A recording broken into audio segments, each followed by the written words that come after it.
एक कौवे की शिक्षाप्रद कहानी। एक कौवा एक वन में रहता था। उसे कोई कष्ट नहीं था और वह अपने जीवन से पूरी तरह संतुष्ट था। एक दिन उड़ते हुए वह एक सरोवर के किनारे पहुंचा। वहां उसने एक उजले सफेद हंस को तैरते हुए देखा। उसे देखकर वह सोचने लगा, यह हंस कितना सौभाग्यशाली है जो इतना सफ़ेद और सुंदर है। इधर मुझे देखो, मैं कितना काला और बदसूरत हूँ। यह हंस अवश्य इस दुनिया का सबसे खुश पक्षी होगा। वह कौवा हंस के पास गया और उसे अपने मन की बात बता दी। सुनकर हंस बोला, नहीं मित्र, वास्तव में ऐसा नहीं है। पहले मैं भी सोचा करता था कि मैं इस दुनिया का सबसे सुंदर पक्षी हूँ, इसलिए मैं भी पहले बहुत सुखी और खुश था। लेकिन एक दिन मैंने तोते को देखा जिसके पास 2 रंगों की अनोखी छटा है। उसके बाद से मुझे यकीन है कि वही दुनिया का सबसे सुंदर और खुश पक्षी है। हंस की बात सुनने के बाद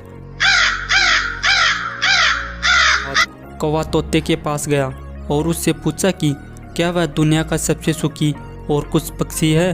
तोते ने उत्तर दिया, मैं भी पहले बहुत ही खुशी से अपना जीवन व्यतीत कर रहा था जब तक मैंने मोर को नहीं देखा था, किंतु अब मुझे लगता है कि मोर से सुंदर तो कोई हो ही नहीं सकता, इसलिए वही दुनिया का सबसे सुखी और खुश पक्षी है। इसके बाद कौवा मोर की खोज में निकल पड़ा। उड़ते उड़ते वह एक चिड़ियाघर पहुंचा। वहां उसने देखा कि मोर एक पिंजरे में बंद है और उसे देखने के लिए बहुत सारे लोग आए हुए हैं। सभी लोग मोर की बहुत ही सराहना कर रहे थे। सबके जाने के बाद कौवा मोर के पास गया